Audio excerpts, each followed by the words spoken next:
जय Hind defence lovers. आज की टॉप हेडलाइंस कुछ इस प्रकार है। एचएएल का टारगेट है एक्सपोर्ट से पहले इंडियन आर्म फोर्सेस के रिक्वायरमेंट को समय पर पूरा करना। भारतीय वायुसेना के हेलीकॉप्टर्स को इक्विप किया जाएगा स्पेशलाइज्ड माइक्रो मिसाइल से। भारतीय सेना ने विकसित किया है कि बेहद ही एक्सट्रीम वेदर ग्रेड का डीजल तेजस मार्क 1 में इस्तेमाल करने के लिए स्वदेशी उत्तम एएसी रडार पर चल रहा है सक्रिय रूप से काम। और टर्की के 5th जनरेशन फाइटर जेट कान के एक नई प्रोटोटाइप ने शुरू किए अपने टैक्सी ट्रायल्स।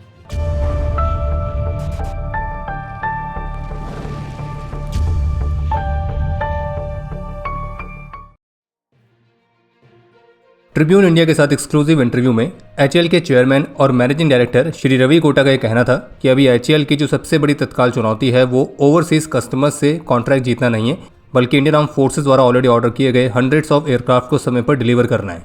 उनका ये कहना था कि मैं कैपेसिटी इस्टेब्लिश करना चाहता हूँ, एक इकोसिस्टम बिल्ड करना चाहता हूँ और सभी पार्टनर्स के साथ काम करना चाहता हूँ ताकि हम समय पर डिलीवर कर पाएँ और उसके बाद जाकर फिर हम इंटरनेशनल मार्केट में आएंगे। बाकी तेजस की डिलीवरी को लेकर एचएएल चेयरमैन की तरफ से कहा गया कि हाँ, इंजन की डिलीवरीज, रडार इंटीग्रेशन तो इनमें डिले हुआ है, लेकिन प्रोग्राम अब ऑन ट्रैक है।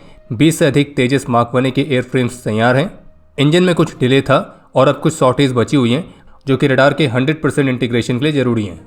बाकी एमका प्रोग्राम पर एचएएल की करंट पोजीशन पर बात करते हुए उनका कहना था कि कंपनी फिलहाल अभी इस प्रोग्राम में इन्वॉल्व नहीं है, लेकिन फिर भी हमारे पास अभी अपने कई सारे प्रोग्राम्स हैं जिस पर हमें कॉन्सेंट्रेट करना है, जिनमें हेलीकॉप्टर्स, ट्रेनर्स और एचएएल के स्वदेशी एयरक्राफ्ट पोर्टफोलियो को एक्सपेंड करना मुख्य रूप से शामिल है।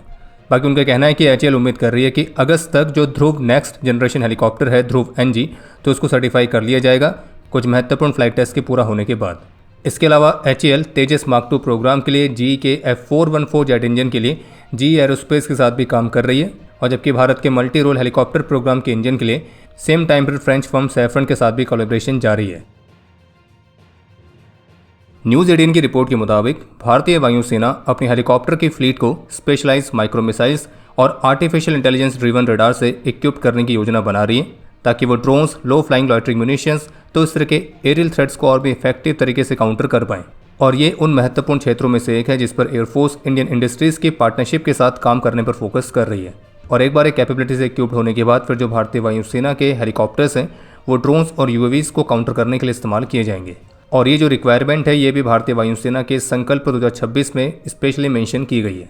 और हेलीकॉप्टर्स को जिस तरह के आर्टिफिशियल इंटेलिजेंस सिस्टम से इक्विप करने की बात की गई है, तो वो जो सिस्टम है वो light weight airborne radio frequency और जीपीएस जैमर्स के साथ पेयर करके टारगेट आइडेंटिफिकेशन में काम करेगा। इसके अलावा स्पेसिफिकेशंस में प्रॉक्सिमिटी फ्यूज या टाइम डिले वाले ऐसे फ्रेगमेंटेशन वॉरहेड्स का इस्तेमाल जरूरी है जिनमें स्टील पैलेट कॉन्फ़िगरेशन हो ताकि हवा में 25 मीटर के दायरे में फटने पर ज़्यादा से ज़्यादा नुकसान पहुंचाने की संभावना बनी रहे।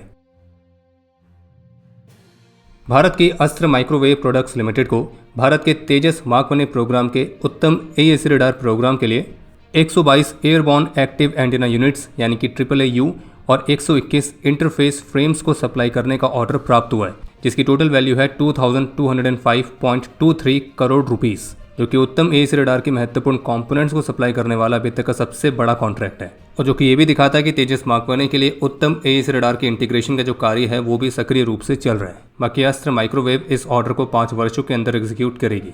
इसके अलावा एक अपडेट ये है कि आज नई दिल्ली में भारतीय सेना प्रमुख जनरल धीरज सेठ ने स्वदेशी तौर पर विकसित किए गए एक्सट्रीम वेदर ग्रेड के डीजल को लॉन्च किया है। और इस खास तरह के डीजल को इंडियन आर्मी और ऑयल मार्केटिंग कंपनीज ने संयुक्त रूप से विकसित किया है, जो कि एक्सट्रीम क्लाइमेटिक कंडीशंस में मिलिट्री की व्हीकल्स की मोबिलिटी, उनकी सेफ्टी, उनकी ऑपरेशनल अवेलेबिलिटी तो इसको बढ़ाने में काफ़ी मददगार साबित होगा।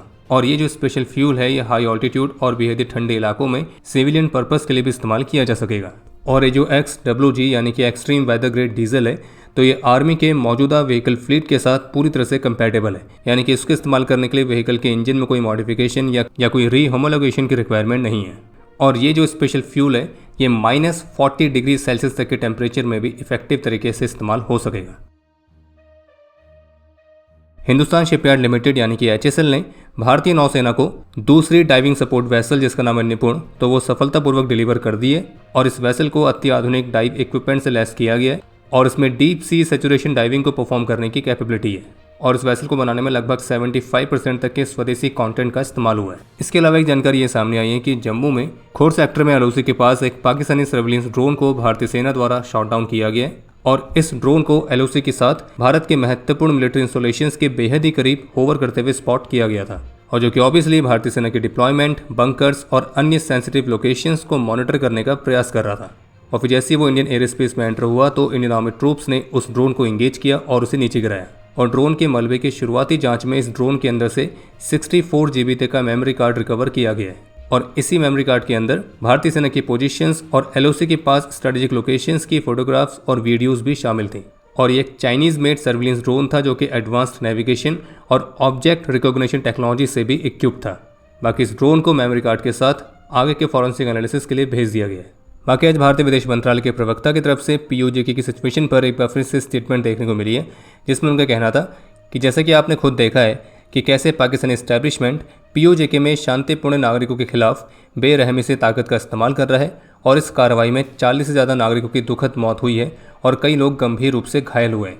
POJK के बेगुनाह लोगों के प्रति उनकी पूरी बेरुखी तब साफ हो गई जब उनके रक्षा मंत्री ने विरोध कर रहे नागरिकों को दुश्मन करार दिया है। और इसके अलावा राजनीतिक मामलों में प्रधानमंत्री के विशेष सहायक ने खुले तौर पर माना कि जिन मुजाहिदीन को पाक प्रशासन ने भारत को नुकसान पहुंचाने के लिए ट्रेनिंग दी थी, हथियार दिए थे और भेजा था, वे अब उन्हीं के खिलाफ हो गए हैं और अब पाकिस्तान के खिलाफ ही उन्होंने हथियार उठा लिए। बाकी तथाकथित चुनाव पाकिस्तानी एस्टैब्लिशमेंट को अपमानजनक तरीके से नकारने जैसा है। बाकी हिंसक शासन का सामना कर रहे लोगों ने अंतर्राष्ट्रीय संगठनों से इस गैर कानूनी मृत्यु की निष्पक्ष जांच की मांग की है और हम भी अपील करते हैं कि जो इंटरनेशनल कम्युनिटीज़ है वो पाकिस्तान की हरकतों की जांच करे और उसके अत्याचारों के लिए उसे जवाबदेह ठहराए।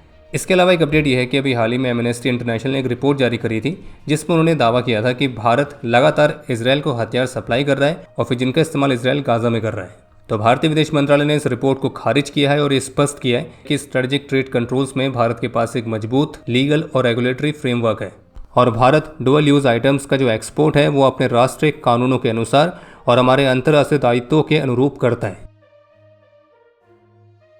टर्की के स्वदेशी 5th जनरेशन फाइटर जेट कान के एक नई प्रोटोटाइप ने अपने प्री फ्लाइट टैक्सी ट्रायल्स को शुरू कर दिया है, जो कि फ्लाइट टेस्ट से पहले जरूरी माइलस्टोन है और इससे संबंधित कुछ नई फुटेज भी जारी की गई है। जबकि टर्की के 5th जनरेशन फाइटर जेट कान के पहले प्रोटोटाइप की जो सबसे पहली उड़ान थी वो 2024 में पूरी की गई थी। और आपको बता दें कि जो टर्की है वो अपने स्वदेशी 5th जनरेशन फाइटर जेट के साथ अपने F-16 की फ्लीट को रिप्लेस करेगी और साथ ही एक्सपोर्ट मार्केट में कॉम्पीट भी करेगी।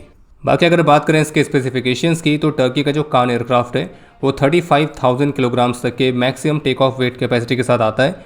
ये 2 इंजन वाला एयरक्राफ्ट है जिसमें GE के F110 after burning turbofan engine का इस्तेमाल किया गया है। इसकी जो मैक्सिमम स्पीड है वो मैक 1.8 से मैक 2 तक बताई गई है और ये भी कहा गया कि इसमें जो AES रडार इस्तेमाल की गई है वो टर्की की अपनी स्वदेशी है। और इसमें जो US फर्म GE का F110 इंजन इस्तेमाल हो रहा है तो वो इनिशियल यूनिट्स में ही होगा, बल्कि बाद की यूनिट्स के लिए जो टर्की है वो स्वदेशी इंजन को भी विकसित कर रहा है।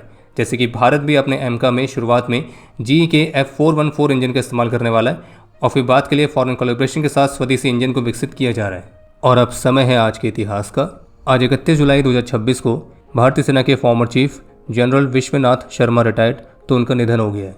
और आज के दिन 2007 में जम्मू कश्मीर में अपने अदम्य साहस और वीरता का परिचय देते हुए कर्नल वसंत वेणुगोपाल और लांस नायक BS गणपत ने अपना सर्वोच्च बलिदान दिया था। कर्नल वसंत को मरणोपरांत अशोक चक्र से और लांस नायक BS गणपत को मरणोपरांत शौर्य चक्र से सम्मानित किया गया। आज के दिन 1997 में 15 असम राइफल्स के राइफलमैन मैथ्यू सीटी, 1973 में 20 असम राइफल्स के नायक डमर बहादुर थापा, राइफलमैन दल सिंह, 1997 में 27 असम राइफल्स के लांस नायक सूरज बहादुर थापा, राइफलमैन अशोक कुमार और राइफलमैन महेंद्र सिंह ने अपना सर्वोच्च बलिदान दिया था।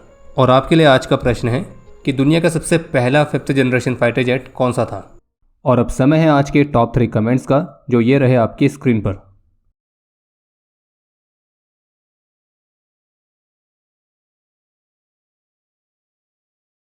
उम्मीद है आपको आज का एपिसोड पसंद आया होगा।